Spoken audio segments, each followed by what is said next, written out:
안녕하세요. 우리나라 모든 가정의 은퇴 고민을 해결해줄 은퇴설계와 연금도우미 정재은입니다. 일반적으로 임금 상승률이 높은 사업장이나 근로자는 DB형이 유리하다고 하는데요. 하지만 그렇지 않은 경우에는 DC형이 유리하다고 합니다. 최근 저성장으로 임금 상승률이 둔화되면서 DC형 퇴직연금에 대한 선호도가 높아지고 있다고 하는데요. 문제는 DC형 퇴직연금 가입자는 스스로 이 퇴직연금 적립금을 운용할 상품을 선택하고 또 여기에 대한 책임을 져야 한다는 점입니다. 그래서 이번 시간에는요, 두 분 전문가를 모시고 퇴직연금 운용에 대해서 이야기 나눠보도록 하겠습니다. 두 분 어서 오세요. 네, 안녕하십니까. 네, 오늘은 제가 시작부터 좀 개인적인 질문을 드리려고 합니다. 김상무님께 좀 드리고 싶은데요. 또 저죠? 혹시 상무님께서는 이 DC형과 DB형 중에 이 어떤 걸 선택하셨어요? 저 같은 경우는 이제 회사에 취업할 때, 네. 제 회사가 가지고 있는 제도가 DC형 퇴직연금 제도를 가지고 있었어요. 뭐 선택의 여지가 없이 DC형 퇴직연금 제도를 운영하고 있습니다. 그래서 이제 저는 제가 퇴직급여를 운용할 금융상품을 직접 골라서 이제 운영을 하고 있습니다. 사실 상무님께서는 전문가분이시기 때문에 알아서도 뭐 잘 선택을 하셨을 수도 있는데 일반 근로자 입장에서는 퇴직연금 운용할 금융상품을 고르는 게 상당히 어려울 것 같은데요. 그래서 오늘 이 시간 통해서 좀 차근차근히 알아보도록 하겠습니다.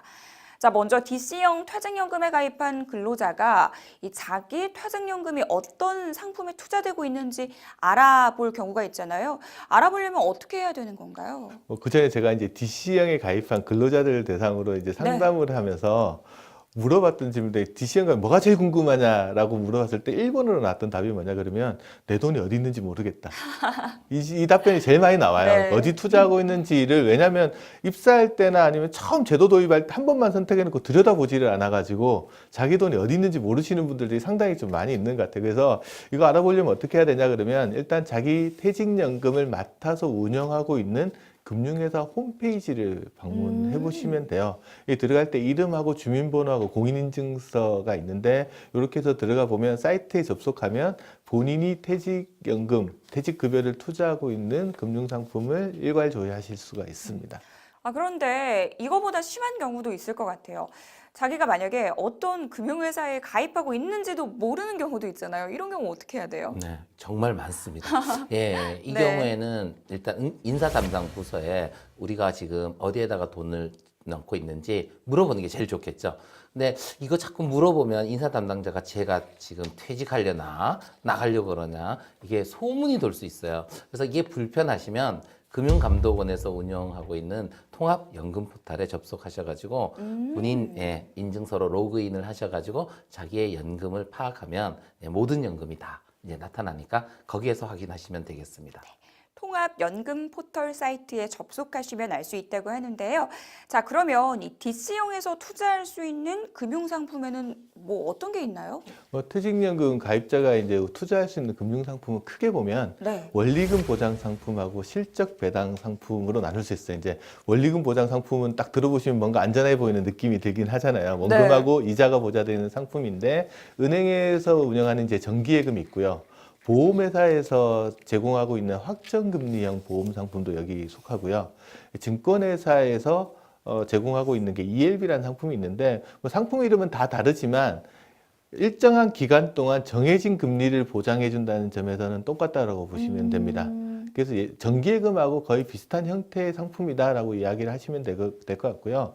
여기에 비해서 이제 실적 배당 상품으로는 이제 대표적인 게 펀드 같은 게 있어요. 그리고 위험도에 따라서 이제 또 상품을 좀 나눠 보면은 이게 안전자산하고 위험자산으로 좀 구분할 수 있습니다. 안전자산 말 그대로 안전할 것 같은데 아까 실적 배당 상품 말고 원리금 보장 상품은 다 안전자산에 속합니다. 네. 그러면 펀드 같은 실적 배당 상품은 그럼 안전자산이 아니냐? 그건 아니고요. 펀드 중에서도요. 주식이 편입되어 있는 비중이 40%가 안 되는 것들은 안전자산으로 구분을 하고 있습니다. 그럼 반대로 이제 주식 편입 비중이 40%가 넘어가는 펀드들을 우리가 이제 위험자산으로 분류하고 있는데 네. 현행 법에서는 이제 퇴직연금 가입자 좀 안전하게 운영해야 되잖아요. 그러니까 주식 비중이 40% 넘어가는 위험자산 해당되는 펀드는 자기 전체 퇴직급여 중에 70% 미만까지만 운영할 수 있도록 법적으로 좀 제한 장치를 두고 있습니다. 그렇군요. 좀 말씀을 들어보니까 이 원리금 보장 상품이 투자하는 사람이 많을 것 같다라는 생각이 드는 게 왠지 좀 안전해 보이기도 하거든요. 주로 어떤 금융 상품에 많이 투자들을 하시나요? 네, 우리나라는 압도적으로 네. 원리금 보장 상품에 투자를 하고 있습니다. 그래서 이 원금 보장이라는 것을 우리나라 분들이 정말 정말 좋아하시는데요. 제가 개인적으로 그 원인을 분석해 봤더니 고추장 된장을 좋아하시기 때문에 장을 굉장히 좋아하시니까 원리금 보장도 굉장히 좋아하시는 게 아닌가. 장자 붙었다고 좋아하는 너무 거예요. 아재개그 하시는 예, 거 아니에요? 굉장히 좋습니다. 예, 제가 그 수준에서 벗어나지를 못하고 있죠. 예, 실제로 조사를 해보면요. 거의 88.9%가 원리금 방식, 그리고 6.8% 정도가 비원리금 방식으로 운영하고 있습니다. 그리고 우리 확정 기여형, DC형만 봐도 조금 더 적극적으로 운영하기 위해서 DC형을 선택하는데 79% 정도는 역시 원리금 방식, 한 16%가 비원리금 방식입니다. 이렇게 하다 보니까 수익률이 굉장히 문제가 되는데요. 2012년, 13년 자료를 보니까 미국의 퇴직연금 가입자의 평균 수익률이 2년 동안 평균 11.7%, 일본이 한 8.9% 정도 나왔는데 우리나라는 2.6% 정도로 나왔습니다. 놀랍죠? 예, 그게 이제 계속해서 이어지면서 최근 2016년, 17년 자료를 보니까 예금 금리가 떨어졌지 않습니까? 그래서 수익률이 1%에 머무는 그런 일이 벌어지고 있습니다. 결국 원리금 보장 상품에 투자하는 비중이 높으니까 네. 이런 일들이 발생하는 것이죠. 그렇군요. 아무래도 우리나라의 경우 압도적으로 원리금 보장 상품에 투자하는 비중이 높다 말씀 주셨는데요. 그러면 원리금 보장 상품에 투자할 때 주의점이 뭐가 있을까요? 원리금 보장 상품하면 말 그대로 되게 안전해 보이는데 네. 원리금 보장 상품이라고 해서 이제 투자할 때 주의할 점이 전혀 없는 거는 아니에요. 예를 들어 예금 가입할 때 우리가 항상 확인하는 게 뭐냐면 만기가 몇 년짜리냐, 금리는 얼마냐 이거 확인하시잖아요. 네. 퇴직연금 가입자도 이제 정기예금 상품 같은 것들을 고를 때 만기 얼마짜리 금리 몇 %를 확인하고 가입을 하셔야 돼요. 근데 이제 만기를 너무 길게 가져가면 문제가 뭐가 생기냐면 중도에 만기가 도래하기 전에 퇴직을 하거나 이렇게 되면 확정된 금리를 제대로 다 못 받게 되거든요. 그래서 이제 사람들이 대부분 만기를 길게 가지 않고 1년짜리나 3년짜리 이렇게 선택을 하시는 경우들이 많아요. 그래서 원리금 보장 상품 투자할 때는 만기랑 금리를 확인하시라. 그다음에 중요한 건 뭐냐면 재직 중에 이제 만기가 도래하잖아요. 그럼 금융기관에서 안내장을 하나 보내줍니다. 네. 만기가 도래했으니까 다시 상품을 선택하십시오라고 이제 안내장을 보내주면 메일로 오거든요, 이메일로. 네. 그거 보면 우리가 이거 또 스팸 메일 같은 거 하나 안 나보고 다 싶어가지고 제대로 안 읽어보고 그냥 넘겨버리는 경우가 네. 있는데 그렇게 넘겨버리면 만기가 지나면 어떻게 되냐라고 하면 정기예금 같은 경우에는 만기 시점에 똑같은 형태의 정기예금 상품을 삽니다. 그런데 어떤 걸 사냐 그러면 만기 1년짜리 가입했으면 만기 1년짜리 정기예금에 가입을 다시 시켜주는데 문제는 가입 시점, 그러니까 전환되는 시점에 그때 금리를 적용을 해요. 네. 그래서 금리가 과거에 한 4, 5년 전에 내가 가입할 때 정기예금 금리가 한 5% 정도 됐다라고 생각하고 기억은 그것만 가지고 있거든요. 그래서 내 돈이 계속 5%에 이렇게 돌아가고 있다라고 생각을 하시고 계시는 근로자분들이 많은데 네. 1년 단위로 계속 금리가 낮아졌다는 사실을 모르고 있는 경우들이 있을 수 있으세요. 그래서 방송 이거 들으시는 분들 보면 딱 보시고 자기 거 퇴직금 한번 열어보고 네. 만기가 몇 년짜리인지 그다음에 금리는 몇 % 지금 적용받고 있는지 반드시 좀 확인해 볼 필요가 있고요. 증권사의 ELB나 이런 상품들은 그러니까 어떻게 되냐면 만기가 도래하면요. 대기성 자금에 가 있습니다. 기분만 들어도 기분이 별로 안 좋잖아요. 뭔가 대기하고 있다 그러니까 기분이 안 좋은데 그래서 항상 만기 확인하시고 금리 한번 반드시 확인해 보시라. 그거가 이제 자기 자산의 수익률을 좀 높일 수 있고 퇴직금 더 많이 받을 수 있는 비결입니다. 자, 들으셨죠? 만기와 금리 잘 꼼꼼하게 좀 체크를 해보자라고 말씀 주셨습니다. 자, 우리가 만약에 좀 더 높은 수익률을 얻으려면 이 펀드와 같은 슬쩍 배당 상품에 투자해야 하는데요. 펀드도 종류가 상당히 많잖아요. 어떻게 해야 되나요? 네, 어마어마하게 많습니다. 네. 그래서 우리가 기본적으로 이제 펀드의 기본적인 이제 형태를 보면 채권형이 있고, 채권이 70% 정도 되고, 주식이 30% 정도 되는 채권 혼합형, 그리고 한 5대5 정도, 주식 채권이 5대5 정도 되는 주식 혼합형, 그리고 60% 이상을 주식에 투자하는 주식형 등으로 나눌 수가 있습니다. 기본적으로는 그렇고요. 그리고 투자 지역에 따라서 국내, 해외, 글로벌, 이머징, 브릭스 여러 가지 것들이 있죠. 그리고 이 펀드가 추구하는 투자 스타일에 따라서 가치주 펀드, 가치주에 투자하면 가치주 펀드, 배당주에 투자하면 배당주 펀드, 성장주에 투자하면 성장주 펀드, 이것도 저것도 싫고 지수만 따라가자. 그러면 인덱스 펀드. 정말 다양합니다. 그래서 이런 것들을 선택하실 때는 일단 이런 국내, 해외 다양한 펀드로 구성되어 있는 걸 좀 확인하고 좀 펀드가 다양해야 내가 옮겨 탈 때 좀 좋지 않겠습니까? 예, 그럼 다양한 펀드가 구비된 상품을 선택하시는 게 정말 좋을 것 같습니다. 그렇군요. 사실 뭐 금리 인상기에 접어들었다고는 하지만 여전히 저금리 시대인 건 맞잖아요. 금리가 낮기 때문에 펀드 투자에 관심을 가져야겠다고 생각은 하는데 정작 펀드 투자하려고 하면 겁부터 난다 이런 분들이 상당히 많을 것 같아요. 어떻게 하는 게 좋을까요? 대부분이 그런 생각해서 이제 퇴직금은 노후 자금이다. 노후 자금은 안전해야 된다. 그 안전하니까 뭐 원리금 보장 상품에 투자한다 이런 등식이 이렇게 성립을 해서 네. 대부분 사람들이 원리금 보장, 특히 정기예금이나 이런 거 중심으로 많이 이제 자기 퇴직금을 관리를 하시는데 펀드에 투자하는 게 정말 위험할까라는 생각들도 한번 해봐야 돼요. 물론 변동성이 되게 크기 때문에 펀드에 투자하는 게 자기 퇴직금 왔다 갔다 하니까 위험하다고 생각하실 수 있는데 퇴직금 투자할 때 안전장치가 한 3가지 정도가 있다라고 보시면 됩니다. 첫 번째 안전장치가 뭐가 있냐 그러면요. 앞서도 말씀드렸지만 위험자산, 그러니까 주식이 많이 들어가 있는 펀드에 편입 한도를 제한하고 있어요. 한 70% 정도로 제한하고 있기 때문에 일단 안전하게끔 관리를 할 수 있는 장치가 하나 마련되어 있다. 그래서 이제 과거에 포트폴리오 선택 이론이라는 것 가지고 이제 노벨 경제학상을 받았던 마코이츠라는 분이 계신데 그분한테 기자분이 가서 물어봤어요. 당신 퇴직금 어떻게 운영하십니까? 라고 물어봤더니 네. 주식의 50%, 채권의 50% 운영한다고 답을 했어요. 왜 그렇게 하세요? 그랬더니 주가가 오를 때 주식시장 바깥에 머물러 있으면 열받잖아요. 근데 반대로 또 주가가 떨어질 때 자기 노후 자금이 전부 주식시장이나 이런 데 가 있어도 또 화가 날 것 그쵸. 같아요. 그래서 이제 자기 퇴직금은 절반 정도 나눠 놓고 자기가 하는 일 하나입니다. 이 비중이 일정하게 유지돼도 장기적으로 관리해주는 일들을 잘한다는 거죠. 그다음에 퇴직연금에서 이제 투자할 때 두 번째 안정장치는 이제 적립식 투자입니다. 퇴직금을 한꺼번에 넣지는 않잖아요. DC형 가입자라고 해서 네. 매년 퇴직급여가 발생할 때마다 정기적으로 이렇게 돈이 들어오기 때문에 이 잘못된 투자 시점에 한꺼번에 투자하는 우려는 없어요. 그래서 적립식 투자의 장점들을 가지고 있다는 게 있고요. 세 번째는 이제 장기 투자입니다. 시장을 매일 쳐다보면요, 주가가 막 요동을 치는 것처럼 보이지만, 네. 이거를 뭐 5년 단위, 10년 단위 쳐다보면 이제 장기적으로 이제 수익을 얻으실 수 있기 때문에 크게 보면 이제 분산 투자할 수 있고, 적립식 투자를 하고 있고, 그다음에 장기 투자를 하고 있기 때문에 상대적으로 생각했던 것만큼 그렇게 위험하지 않을 수 있다. 그래서 큰 수익을 얻으려면 조금 투자 자산 비중을 조금 높여보는 것도 하나의 방법이다라고 설명드립니다. 그렇군요. 자, 그러면은 이미 가입하고 있는 금융상품을 다른 상품으로 혹시 변경이 가능한가요? 예, 물론 당연히 가능합니다. 네.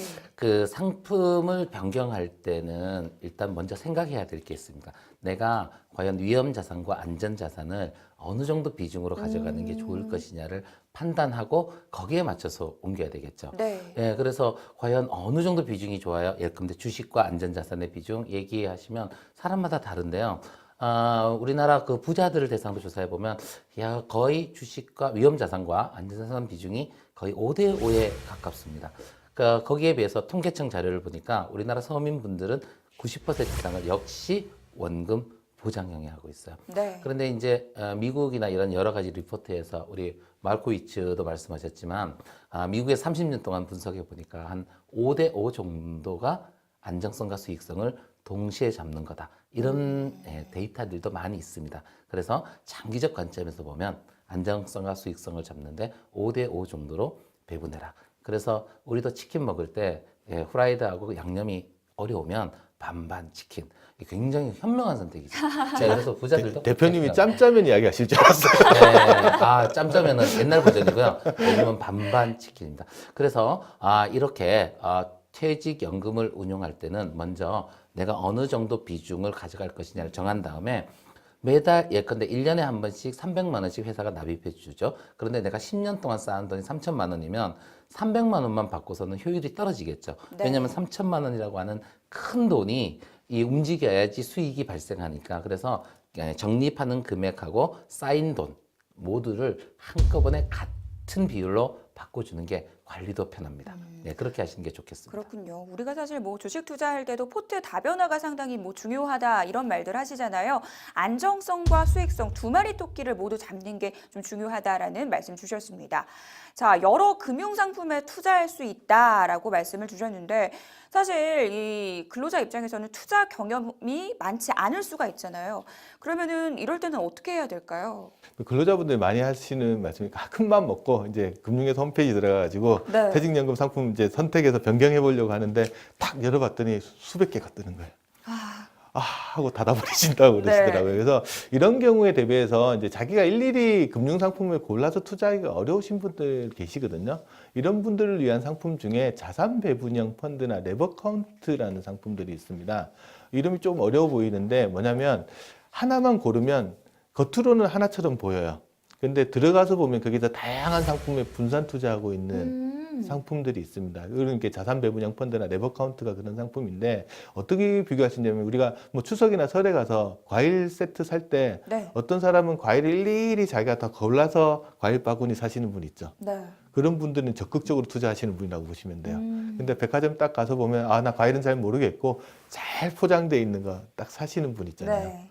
이게 레버카운트나 아니면 이제 자산 배분형 펀드라고 보시면 되고 안에 잘 꾸며져 있으니까 만드는 그러니까 뭐만 보면 되냐면 어느 백화점에서 만들었느냐 누가 선물 바구니를 꾸몄는지 거기에 따라서 이제 그게 좌우로 되기 때문에 그것만 파악하시고 가입하실 수도 있을 것 같습니다. 말씀을 들어보니까 뭐 일일이 펀드를 고르는 수고를 좀 덜 수 있겠다라는 생각이 드는데요. 자, 그러면 뭐 자산 배분형 펀드의 어카운트에 투자할 때 주의점은 없는 건가요? 네, 주의점이 조금 있습니다. 네. 예, 근데 과일 바구니 예를 들으셨는데 이걸 선택할 때도 그 안에 내가 좋아하는 게 들어가 있는지 먹기 싫은 게 들어가 있는지 봐야 되겠죠. 네. 근데 보통 이런 자산 배분형 펀드는 뭐 5개, 10개, 15개 많으면 수십 개가 들어갈 수도 있는데 그것들을 일일이 살펴보기가 사실은 좀 어렵습니다. 그래서 이제 제가 경험을 해보니까 내가 투자 경험이 적고 한번 안정적으로 좀 해보고 싶다라고 하면 자산 배분형 펀드를 선택하는 게 좋을 것 같고요. 내가 조금은 더 적극적으로 운영하고 싶다. 그리고 내가 좀 지식이 있다. 그러면 자산 배분형 펀드보다는 직접 주식형 펀드 중에 자기 입맛에 맞는 걸 고르고 채권형 펀드도 고르고 네, 이렇게 골라서 투자하는 게 좋을 것 같습니다. 즉 투자자가 어느 정도의 지식과 경험을 가지고 있는지에 따라 좀 선택을 달리 하시는 게 좋을 것 같습니다. 상황에 따라서 투자 전략을 좀 다르게 세워야 된다라는 말씀이신데요. 자, 그러면 나이에 따라서 주식 편입 비중을 좀 알아서 조정해 주는 것도 있나요? 뭐 그런 상품도 있는데요. 금방 네. 이제 자산 배분 펀드나 레버카운트를 이제 사실 때 주의해야 될 점은 어떤 게 있냐 그러면 주식 편입 비중이 얼마나 되는지를 한번 봐야 돼요. 그러니까 아까 설명해 배가 몇 개 들었는지 사과가 몇 개 들었는지를 정확하게 봐야 되는데 이제 자산 배분형 펀드는 내가 주식이 40% 들어가는 상품을 딱 골랐다 그러면 운영하는데 해도록 그 주식 비중 40%를 유지시켜 나갑니다. 그런데 근로자에 따라서는 젊었을 때는 조금 주식 비중을 더 높이 운영하다가 나이가 들어가면서 이제 주식 비중을 좀 줄여가고 싶은 사람들도 있거든요. 이런 사람들을 위해서 나온 상품이 뭐가 있냐면 타겟 데이트 펀드라고 하는 TDF라는 상품들이 나와 있습니다. 이거는 어떻게 하냐 그러면요. 근로자는 자기가 퇴직할 연령만 선택하면 돼요. 예를 들어 내가 2045년에 퇴직하겠다 그러면 펀드 이름 뒤에다가 2045라고 되어 있는 걸 딱 선택하시면 2045년까지 아직 기간이 좀 많이 남았잖아요. 그러면 처음에는 주식 비중이 한 70% 정도에서 유지하다가 2045년에 가까워올수록 주식 비중을 점점 낮춰가지고 퇴직하는 시점 정도가 되면 주식 비중을 한 30-40% 정도 수준에 딱 맞춰줍니다. 그러면 자기가 알아서 이게 변경하지도 않고 회사가 알아서 금융회사가 알아서 변경을 해주니까 그런 거 신경을 잘 안 써도 되고요. TDF 내에는 또 다양한 또 주식 채권들이 들어가 있기 때문에 뭐 자기가 골라서 펀드를 따로 고르지 않아도 되는 장점들도 있으니까 그런 상품을 가입하는 것도 한번 고려해 보실 수 있을 것 같습니다. 그렇군요. 자, 그러면은 궁금해지는 게 퇴직연금을 운용하는 금융회사도 변경이 가능한 거예요? 네네. 기본적으로 변경이 가능하게 되어 네. 있고요. 회사가 퇴직연금을 도입할 때 이제 한 회사가 아니고 두세 개 회사, 서너 개 회사를 선정하는 경우가 있는데 현재 금융회사가 마음에 안 들거나 운용 수익이 별로라고 한다면 원하는 이제 회사로 이제 옮길 수가 있습니다. 그래서 금융 변경 당연히 하셔야죠. 그럴 때는. 그렇군요. 자, 오늘도 또 알찬 내용들 많이 말씀해 주셨는데요. 자, 마지막으로 퇴직연금 운용과 관련해서 해주실 말씀이 있다면 한마디씩 부탁드릴게요. 네, 좀 전에도 말씀드렸지만 안전한 것이 과연 최선일까? 네, 한번 고민해 보셔야 될 것 같아요. 저는 콩 심은 데 콩 나고 팥 심은 데 팥 난다. 정기예금에 가입하면 시장금리 이상 수익을 내기가 쉽지는 않습니다. 그래서 자기 투자 기간을 잘 파악해서 적정한 상품을 선택하는 게 상당히 중요하다. 네, 알겠습니다. 자, 두 분 말씀을 들어보니까요. 이 투자에 대해서 공부하는 시간을 마련하는 게 상당히 중요하다라는 생각이 드는데요. 많은 분들 투자에 대해서 고민을 해보시면서 수익을 극대화할 수 있는 전략들 세워보시기 바라겠습니다. 두 분 말씀은 여기까지 드릴게요. 두 분 말씀 감사합니다. 감사합니다.